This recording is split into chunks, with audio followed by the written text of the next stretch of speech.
Welcome back to How It's Really Going with Shana Rucker. You are getting me early on a Sunday morning. So if my voice seems a little different, that might be why. And for those watching on YouTube, yep, I have not brushed my hair and I don't have any makeup on, and I am still drinking my morning coffee. It's 8:23 on Sunday morning, but I really felt fired up and I really wanted to record this podcast and this episode here for the YouTube while I was really feeling the feelings, because I just really felt it necessary to get this off my chest. Now, I will say that I did do or the last episode I think I did was about how I wasn't going to be so much talking about the ethical marketing stuff, and I was going to move back to regular programming. And that is still true. However, this topic is super important. It does relate to the ethical marketing, but not in the way that you might think.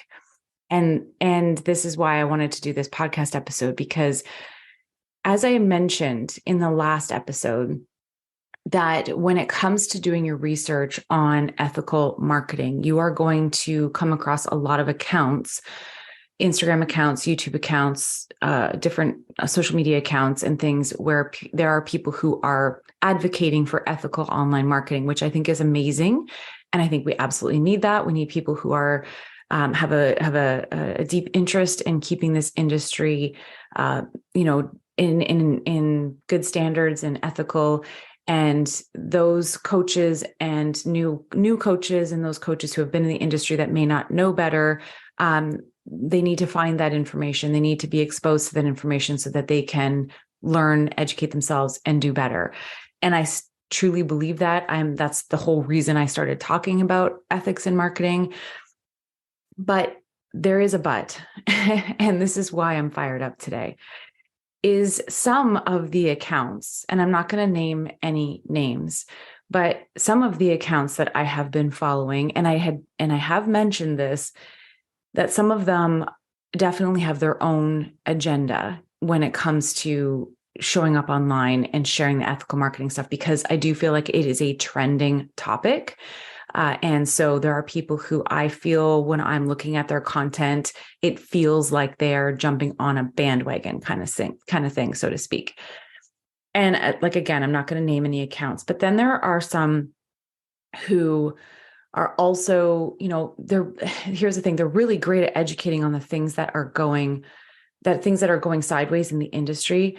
But this is where it's starting to really piss me off. And this is what I want to talk about, is the fact that they are flat out shaming and in a not very nice way calling out these coaches who are doing or practicing these unethical practices.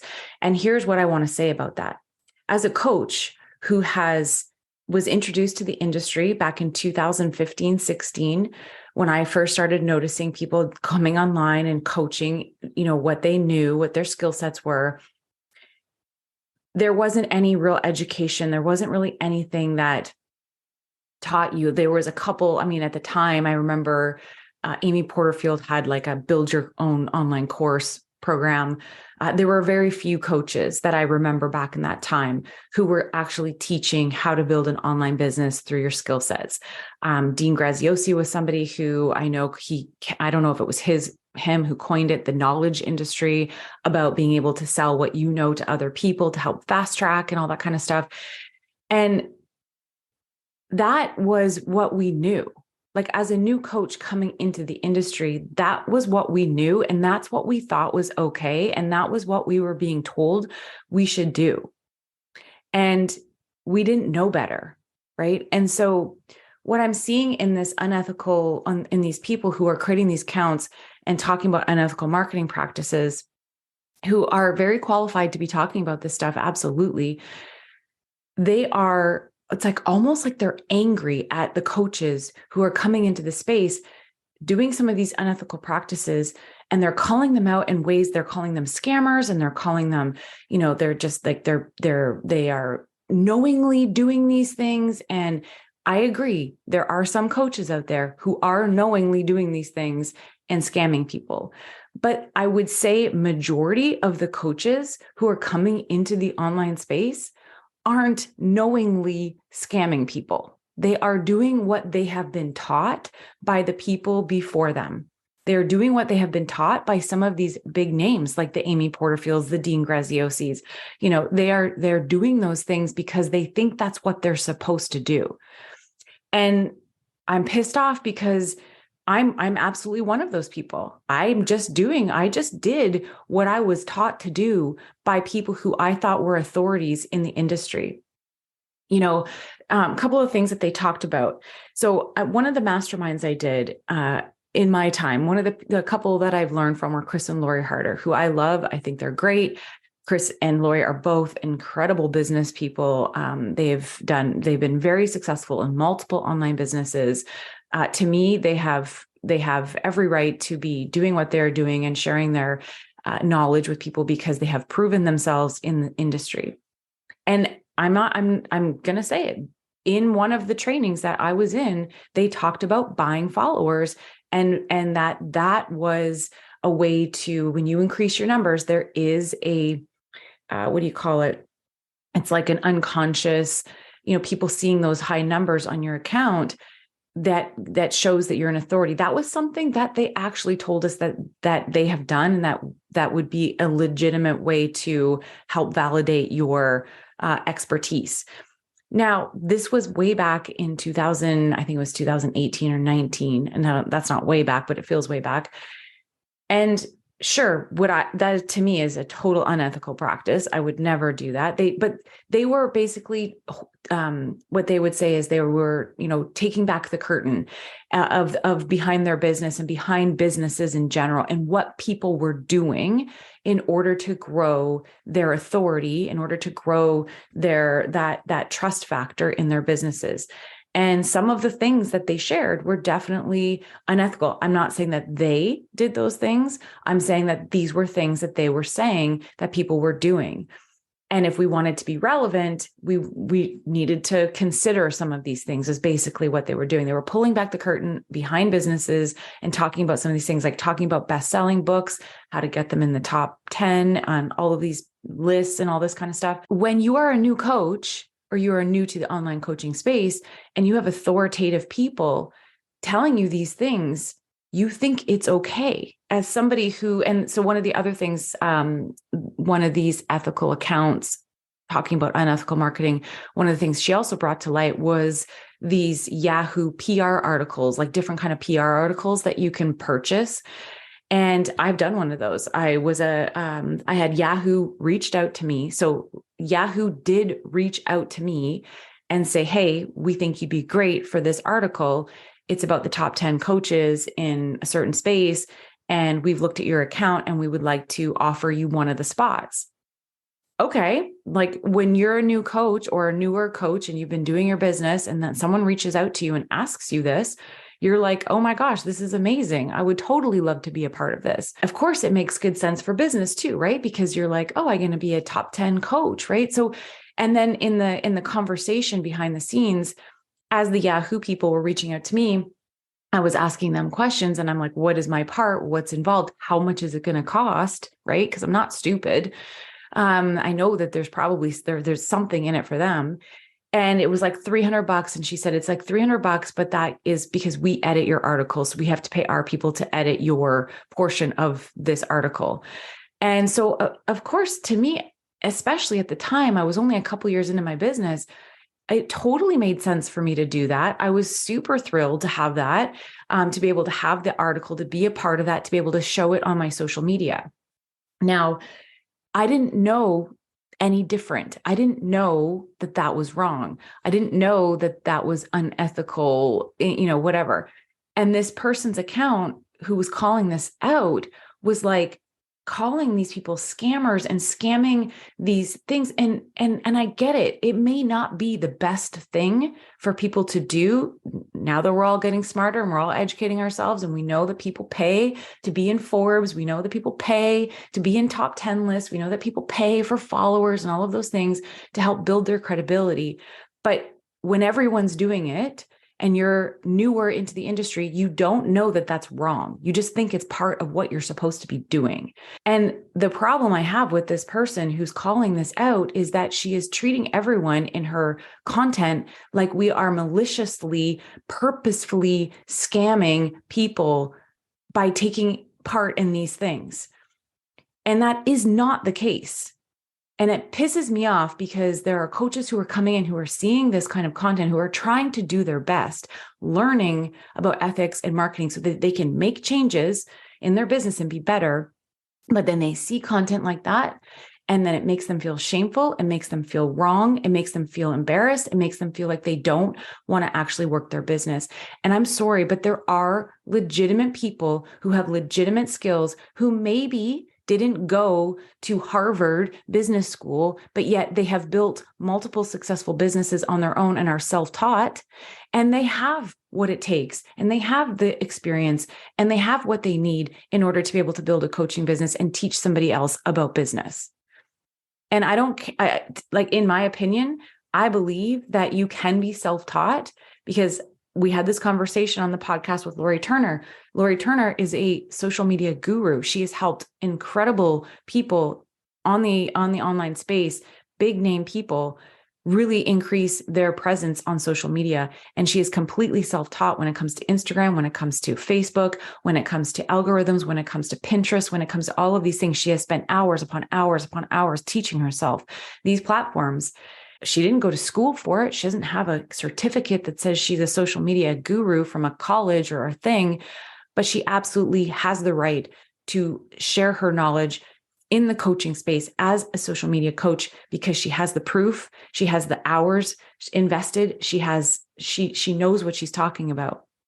And there are lots of other coaches out there like her.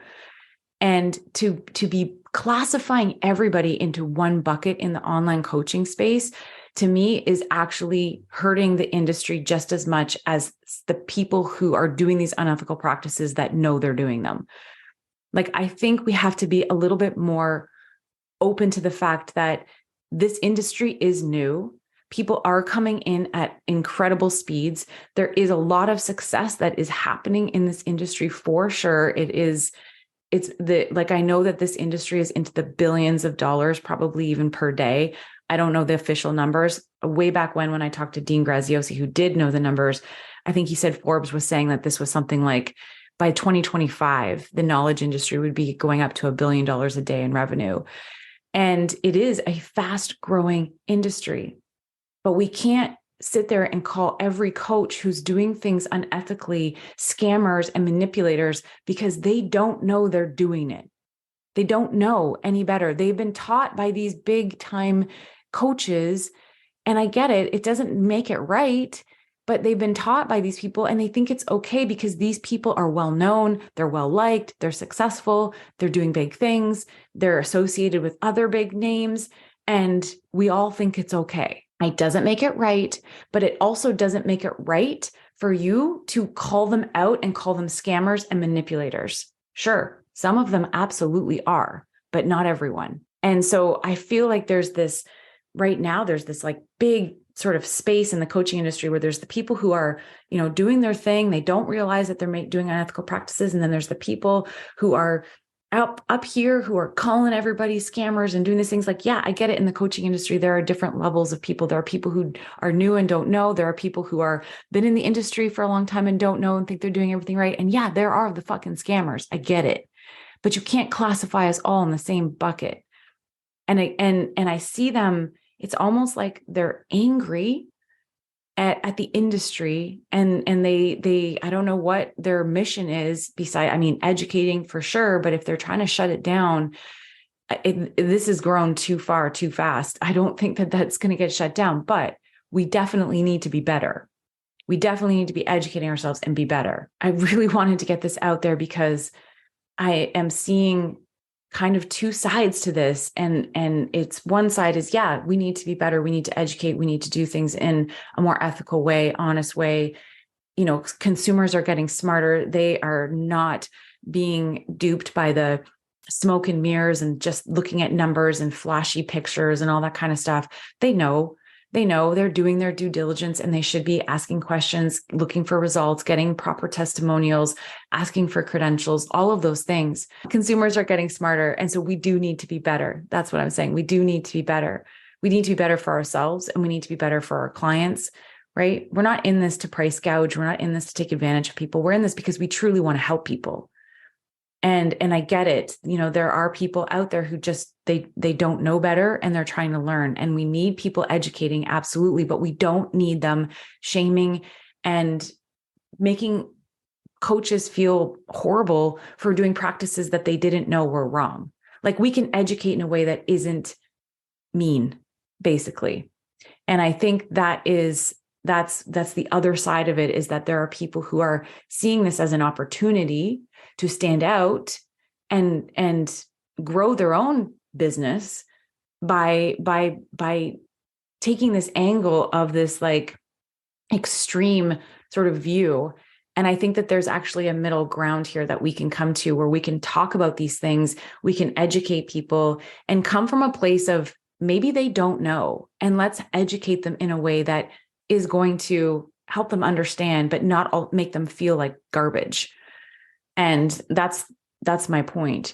So I really wanted to share that because I just, it's unfortunate that it has to be so extreme. And I think that there is a way that we can, be ethical, but also be coaches who maybe, are just, like I say, self-taught, who are really good at what we do, who have skill sets. There are things that, like as a business coach, I didn't go to business school. I went to graphic design school. Sure, I learned about marketing. I learned about advertising, and I learned about some of those things. But I didn't go to a business program to learn about, I don't know, whatever they teach in business stuff. I built 2 six-figure businesses myself, learning from other people, learning from my own experience. And I'm constantly evolving and growing, but I feel I am qualified to help online entrepreneurs because I do have natural skill sets. I am tech savvy. I do understand online marketing. I did self-study social media. I've worked with a lot of amazing people and learned from them. And just because I didn't go to school for it doesn't mean that I'm not qualified for it. And I think that there is so many gray areas in this space of unethical businesses. There's definitely some hard lines, 100%, but there are also some gray areas, and shaming people for taking part in unethical practices when they don't realize or know that they're doing it is really unfortunate. And it's going to take a lot of really good people out of the industry. And that makes me sad. So I wanted to share this episode for this very reason, so that if you are somebody who is doing your education, you're doing your due diligence, you're learning about ethical marketing, and you come across some of these accounts where they are literally shaming and being mean and bad talking people like yourself because you didn't know any better, but they're trying to highlight these unethical practices through that kind of mean speak, don't take it personally. Okay. Because I was reading some of these things and I felt attacked, literally felt attacked. And it's what made me want to do this episode, because I don't think I also don't think that is the right answer to fixing this unethical marketing problem in the industry. So I just wanted to make sure that I got this out, because it was literally eating at me. I saw this person's post and I was just like, you can bring these things to light. Absolutely. But you cannot say that every single person who is engaged in those actions is malicious and purposefully trying to scam people. They honestly don't know the difference. They don't know that paying to be a part of Yahoo is wrong. They don't know that. They think it's okay because everybody else is doing it. So let's be a little more understanding and empathetic for the coaches who are coming in, who are just not aware. And maybe they're not even new. Maybe they've been in the industry for a while and just aren't aware. I've been in the industry since 2016, and I'm just learning about some of these things that I've been practicing that I didn't know were unethical. So I think we just need to have more empathy and a little bit more let's just be nicer. That's all I'm saying. Okay, I'm going to stop talking now. Thank you guys so much for joining me on this early Sunday morning. It was my no makeup, and I still have my pajamas on even, and I still have my coffee. So thank you guys for joining me, and let me know your thoughts on this. I'd love to hear from you. As you've been on this journey with me, let me know whether in the comments on YouTube, or you're welcome to DM me on Instagram at Shana Recker, at I am Shana Recker is where you can find me. And I would love to hear your thoughts on all of this stuff, whether you're somebody who believes what I'm saying or is with me, or whether you're not. Either way, I'm happy to have the conversation. So that's just my 2 cents. That's how it's really going. And I appreciate you guys so much. We will talk to you soon. Until next time, bye for now.